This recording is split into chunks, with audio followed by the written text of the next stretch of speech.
All right, so we're gonna cover Alyssa Mercante and the Trans Lifeline charity, if you even want to call it a charity.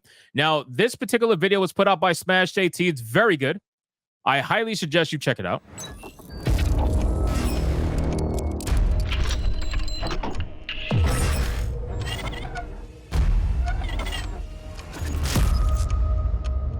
SMASHJT did his work on this one. And this particular video dives into even more detail about the Trans Lifeline supposed charity that Alyssa Mercante just randomly decided to want to involve in her little scheme over on Twitch. So let's check out this. Is she Indian level scammers? Nah, no, that's very hard to get to. You can't just get to Indian level scammer. Like that's very difficult. Very, very difficult. You need to steal at least like 2,000 gift cards minimum before you even make that happen. But all right, let's watch SMASHJT's video. Make sure to like the stream. If you don't, you're automatically trans. Let's go. What's going on, guys? Welcome to another episode of SMASHJT. Holy crap. The other day, I made a video talking about how Alyssa Mercante came and crashed Hypnotic's Saturday night hypnosis stream, trying to brag about how she raised $20,000 for this charity called the Trans Lifeline charity. And in covering that initially, it was more just like scratching the surface of what I found to be an unending rabbit hole that no matter how much research I did, I kept finding more information about how horrific this charity really is. I'm going to try my best when I pause this video not to do a terrible pause. I am always unsuccessful on pausing SMASHJT's videos. It always makes him look terrible. So Smash, I apologize ahead of time, brother. I'm sorry. I'm just bad at this. Hit that subscribe, give me a like, and check out SMASHJT.com for the full article that is exhaustive, at least as exhaustive as I could have made it in this sitting. Because like I said, this rabbit hole goes deep. From Kiwi Farms investigations to embezzlements of misappropriated funds, it ended up being one of the biggest icebergs of hidden criminal activity in a charity that I've ever witnessed. And this is coming from a guy who covered the Gerard the Completionist saga in depth. And I found this one, I'm just like, you've got to be kidding me. Like, I genuinely hope that there's some good in this world, like the St. Jude's out there and the other American Red Cross. Hopefully, I don't know, like at this point, the more information that I get from researching charities, I feel like every single one of them has a lot of skeletons in the closet. Let's travel back to 2018, the beginning of the debacle with this charity, where they had to come out with a statement because the co-founders of the charity were caught embezzling and misappropriating funds. That is just the tip of the iceberg, the beginning to all of this. And they want you to think it's to help benefit trans lives, coming from the co-founders of this company that straight up took money, misappropriated it, and did not spend it in the best way possible. They didn't. This is like the Black Lives Matter of trans, I'm telling you. I know I said that last stream, but I really mean it. It is because, listen, a lot of charities are terrible. All right, we know that. We were talking about that in the last stream, and that's still the same, today. A lot of charities are terrible. But it's extra terrible when you are trying to advocate for helping people who are extremely mentally ill, people who are already on the precipice of not exactly surviving, right? When you're talking about charities like this, and then you are doubling down by making it the same as every other charity and essentially stealing money by utilizing these mentally ill people in order to bolster that kind of that money, it's crazy shit. It's crazy shit, man. I think that makes it essentially worse. And then again, maybe Alyssa Mercante didn't know. Who knows? Nobody's really pointing at her and saying she absolutely knew all of this about Trans Lifeline, but to be honest with you, like I said in my last stream, if you're, I know I did a bad freeze. What do you want from me? I'm always doing bad freezes on SMASHJT. When it comes to charities, before you promote one, you really, really, really need to do your due diligence to the best of your ability. This is why I said during my last stream that I would love to do something where I can raise money for veterans or something for that, but I don't know about the charities like that. So I have to do a lot of research to ensure that they're a good one and talk to a lot of different people. I highly doubt she did that, right? She just said, you know what? I want to make a statement. Everybody hates trans people, so I want to raise money for trans people. Let me partner with this charity who's probably going to give me a cut of the funds that I raise, and let's just do the stream. And that's it.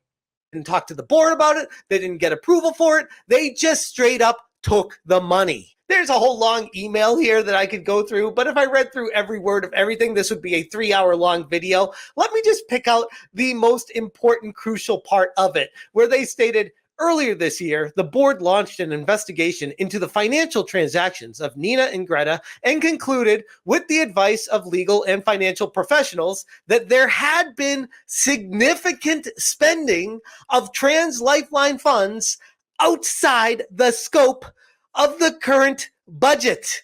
Much of this spending was on an unauthorized project neither approved by the board nor made clear to donors, which Greta and Nina sincerely believed was for the good of the trans community. Unfortunately, their unauthorized project ran afoul of Trans Lifeline's obligations to the 501c3 tax laws. Oh, but it's okay because we felt like it was the betterment of the trans people. We wanted to live a lavish lifestyle, as you could see on their Instagrams back then from doing some research, that these people were not spending the funding that was coming in to supposedly assist what trans people were living through in crisis, which was the whole point of this charity in the first place. But then it got me looking into the financial mismanagement of this charity with Nina and Greta. They were involved in unauthorized spending of the funding that was coming in back in 2018. This is not anything new. It's actually like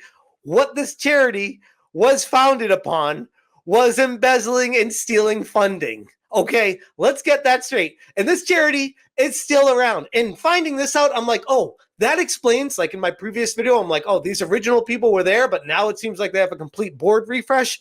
That explains why they had a complete overhaul, why they changed everyone there, because these people had to be kicked out. They were literally stealing money from their charity. It was so bad that they had to make a public statement about the illegal usage of funds and fired the founders. And that is just the beginning of this rabbit hole. Now I want to talk a little bit about Kiwi Farms. And I know right away you... Bro, how is that just the beginning? How is that just the beginning? Jesus, how deep does this rabbit hole go? My God. Shout out to SMASHJT again for putting in the work, man, and doing his research and doing something that gaming urinalism has completely lost their ability to do. I mean, it only took him a day. Isn't that crazy? It took him 24 hours. 24 hours to do that. By the way, this is fail pause number 2. You say Kiwi Farms, and people are like, oh, nope, turn it off. I can't. Nope, Kiwi Farms, bad. They're bad people. They're awful, bigoted, horrible. It's harassers. Here's the thing. That might actually be true for certain individuals on certain websites. But what I found out about the Kiwi Farms investigation about this corporation really exposed what's going on when it comes to institutionalized censorship. Kiwi Farms described in detail the tactics that were used with the Drop Kiwi Farms hashtag, experienced from the inside. Say what you want about Kiwi Farms, but when a corporate agenda is actively trying to hide behind being anti-trans as a way to silence, remove, and ultimately shut down your website, I have some serious issues with that. Coming from someone who had people trying to shut down their website, I don't like that. I feel like if people have a platform, they should be able to use it to say what they want to say, and the audience can take what they want out of it and either trust the person or not. But they don't need a third party coming in saying, oh, we don't want you. We're going to remove your website and remove the ability to have people decide what they want based off of what you're saying. According to the Kiwi Farms investigation, Trans Lifeline was operated by Greta and Nina. The organizers would post extravagant lifestyle photos on their public Instagrams.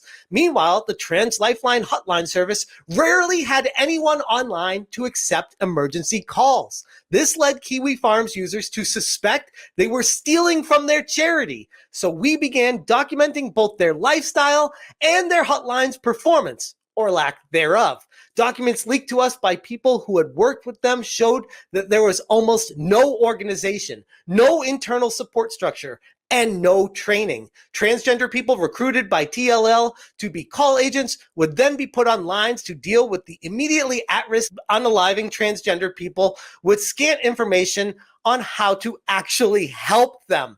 Some callers reported being hung up on. Operators reported trauma from having to answer life or death phone calls without any idea of what to do or say. These, you know, this shit is actually really sad. This is bad pause number 3, by the way. This is really sad because, you know, why is it that people who are already so mentally ill, who are already in need of a lot of help as it is, feel like their best course of action is to call a charity when they're in a life or death situation, when that charity doesn't give a fuck about them? It really is. Like, that charity doesn't give a fuck about them. It's very clear. You're getting hung up on. The line's a bit like, why? And you also got to keep in mind, too, the operators weren't paid, to my knowledge. The only people who were paid were the executives who were having a great time on their Instagrams, posting their lavish lifestyles. And you know what's interesting, too? We see this happen all the time. All the time. Look at what happened with Black Lives Matter, right? It's always the people who claim to be the most oppressed that the moment they come into money, whether it's by grifting on someone else's empathy and try to become a charity or whatever other form of, you know, income they have, once they come into actual real money, what ends up happening is they just go insane with it. They buy houses, they buy cars, mansions. Granted, the houses they buy are almost always in white neighborhoods. Go figure. Almost as if they don't actually really care. But the moment they come into some kind of money, that's what ends up happening. It's interesting.